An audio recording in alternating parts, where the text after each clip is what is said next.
En guise d'introduction de cette vidéo, je voudrais juste vous rappeler que l'investissement en dividende a toujours son risque. Vous pouvez avoir de la volatilité, les actions peuvent baisser beaucoup plus. Donc l'objectif, ça reste aussi un petit peu du DCA. Et toujours penser que c'est le rendement qui reste intéressant pour du long terme. Prenez vos propres décisions. Total Energy est la première opportunité avec un rendement supérieur à 5,20%. Deux raisons provoquent sa baisse. Cette valeur souffre notamment de la baisse du baril du pétrole qui est passé sous les 73 $. Cela est dû entre autres à une concurrence importante et un excès d'offres. L'autre raison c'est que les marges de raffinage de Total ont beaucoup diminué, avec en plus une augmentation de la fiscalité de l'entreprise. Alors la première action à dividende, c'est la fameuse Total Energy. Je pense que tout le monde la connaît. Je ne sais pas si j'ai besoin de la présenter. Donc voici d'un point de vue chartiste un petit peu le comportement de l'action et où est-ce qu'on en est dans le mouvement. On est toujours dans ce canal baissier, ça n'a pas changé. À un moment donné, j'avais fait une vidéo sur la chaîne parce qu'on était en train de casser par le haut. Malheureusement, ça a été un faux signal, ça a été complètement avorté. Et je ne vous cache pas que vous allez le voir que la politique du gouvernement français a complètement détruit le CAC 40 et a complètement détruit les plus grosses valeurs françaises. Donc c'est pas les seules raisons, elles avaient aussi des problèmes dans leur activité et voilà, une baisse d'appétence. Mais en tout cas, le gouvernement a bien enfoncé la tête de nos plus belles sociétés françaises pour bien les laisser sous l'eau et pas leur permettre de sortir la tête de l'eau. Donc c'est valable pour toutes les actions, hein, que ce soit LVMH, L'Oréal, Total Energy ici, mais même Eiffage et d'autres boîtes.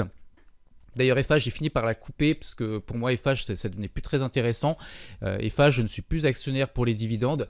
Donc voilà, en tout cas, Total Energy est en train de descendre. Pour moi, ici, j'avais accumulé, vous le savez, dans cette zone-là. Donc j'ai plutôt un bon rendement sur mon PEA global. J'ai que des valeurs en fait à dividendes qui offrent un rendement supérieur à 5% et certaines même supérieures à 8%. Donc j'ai plutôt fait des bonnes affaires de ce point de vue-là. Par contre, voilà, Total ici a cassé ce niveau-là. Mais là, on a le bas du canal qui est ici la zone en vert.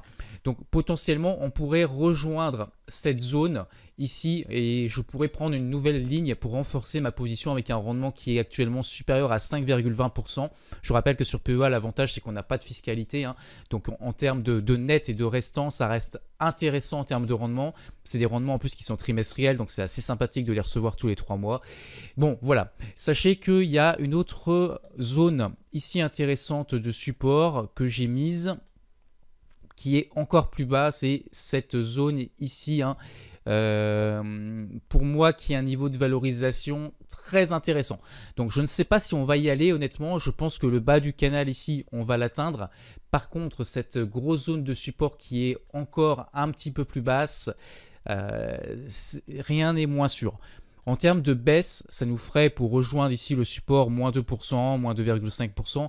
Par contre, pour rejoindre l'autre support en bas, ça ferait quand même moins 8%. Vu comment c'est massacré, franchement, je ne suis pas sûr qu'on y aille. On est déjà sur un rendement qui est très important hein, d'une manière générale et on est sur une baisse de moins 18% sur Total Energy. Donc en soi, tout est possible, hein, bien évidemment, et tant mieux si on va chercher cette zone pour éventuellement ceux qui s'intéressent aux dividendes pour renforcer, avoir un rendement encore une fois très intéressant pour son PEA, mais je pense qu'il ne faut pas non plus être trop gourmand et je pense que si vous n'avez pas de ligne sur Total Energy, si vous achetez dans cette zone-là, je pense que vous allez être très bien. En tout cas, vous aurez des rendements qui vont être très intéressants pour votre PEA. Donc je vous montre actuellement, on est même plutôt à 5,5% de rendement avec une croissance à peu près de 3%, mais ça reste que de baisser hein, sur Total Energy avec la fiscalité qui devient plus importante grâce à notre très cher gouvernement. Donc voilà, ça c'est quand même à prendre en compte. On a quand même une entreprise qui se paye que 8 fois hein, ses bénéfices, hein, donc on voit qu'elle n'est pas très chère Total honnêtement. L'autre action qu'on va aller voir c'est Amundi, donc avant de vous montrer ici le graphique, je vais vous montrer d'un point de vue rendement ce qu'on a. On a une croissance du dividende annuel de 10% et on a un rendement actuel supérieur à 6%. Et encore une fois, je le rappelle que Amundi est disponible sur PEA. Amundi est impacté par les tensions sur les marchés obligataires. La hausse des rendements obligataires, liée à des politiques monétaires encore restrictives dans certaines régions, a entraîné une dévalorisation des portefeuilles obligataires et une pression sur les marges des produits financiers. Il faut noter que Amundi a cependant depuis 2022 nettement amélioré la gestion de sa dette et est confortable. Donc maintenant vous demandez peut-être où est-ce qu'on en est graphiquement pour l'année chartiste. Alors on va prendre un peu de recul. Voilà, on a eu un gap baissier ici hein, qui a fait enfoncer le titre, mais là on commence à être pareillement sur des zones très intéressantes. Je rappelle qu'on a cette grosse zone de niveau de valorisation que j'avais dit. Pour moi ici, là c'est cadeau, hein. Là ici moi j'achète, j'y vais à fond. Ça ferait une baisse par rapport aux ATH de moins 22%, ce qui est déjà beaucoup, et actuellement on est à moins 15%. Donc voilà, on a une action qui est quand même en solde. Ici, regardez, on avait ce support qui a été cassé sur le gap baissier. Donc là, c'est parce qu'il y a eu une mauvaise news, hein, vous l'avez vu. On peut avoir également un pullback et ensuite repartir par le bas, j'en sais rien. Mais en tout cas, c'est une action où j'ai pas une grosse ligne, contrairement à Total Energy. Et c'est une boîte où, pour moi, sur les niveaux actuels, c'est déjà, j'en ai renforcé, hein, j'en ai pris juste avant de faire la vidéo. Là, ce mercredi matin, j'en ai acheté. Que je peux construire dans le temps et je peux renforcer si on va beaucoup plus bas. Honnêtement, j'hésiterai pas sur Amundi. Donc voilà un petit peu, hein, d'un point de vue chartiste, on est dans un canal en fait à peu près comme ça. La seule chose, c'est que le bas du canal, on va pouvoir le supprimer parce que du coup, ça, ce n'est plus pertinent. Donc en tout cas, d'un point de vue chartiste, on peut aller chercher ici l'objectif des 55 €, voilà, qui reste un chiffre rond encore une fois. À peu près, voilà, cette zone là pour moi c'est le vrai support.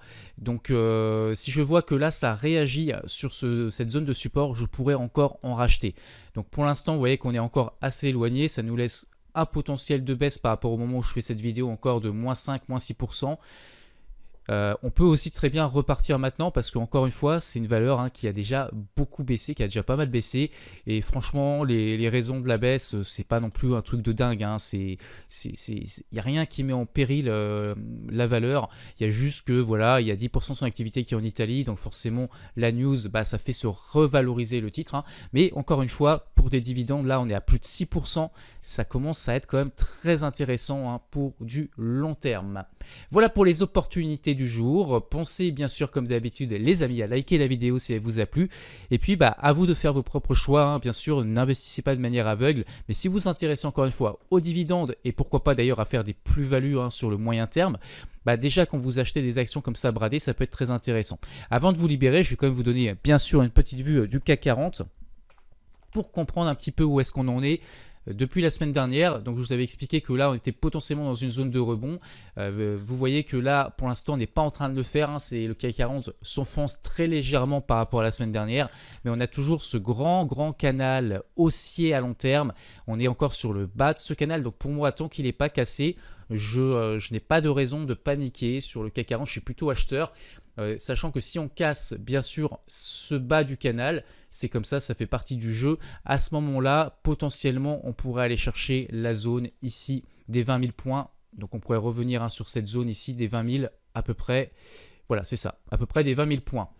Donc le CAC 40 est à surveiller, hein, malgré tout, comme le lait sur le feu. Mais en tout cas, commencez à prendre des lignes pour du long terme dessus sur des belles valeurs comme L'Oréal, LVMH, Total Energy et tout simplement Amundi. Eh bien, ça peut être très intéressant. Et l'autre zone pour renforcer, à mon avis, ces valeurs, ça sera lorsque le CAC 40, si elle casse le support, se dirige vers les 20 000 points. Voilà un petit peu, hein, pour le bilan.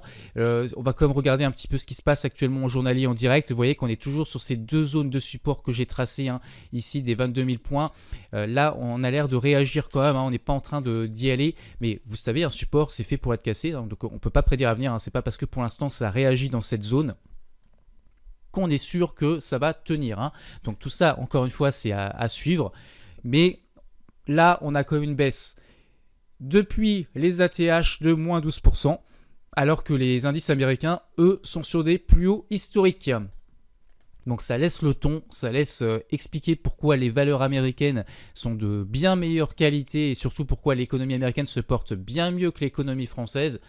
Mais en plus de ça, on a un gouvernement qui, comme solution, qu'est-ce qu'il fait? Il enfonce nos valeurs en leur mettant encore une fois la tête sous l'eau, en augmentant leur fiscalité, alors qu'aux États-Unis, monsieur Donald Trump, qui lui, au contraire, baisse la fiscalité. Donc voilà un petit peu les différences de politique. Et puis les résultats s'en font ressentir bien sûr ici sur les indices, hein, même si, encore une fois, sur le long terme, le CAC 40 reste haussier jusqu'à preuve du contraire.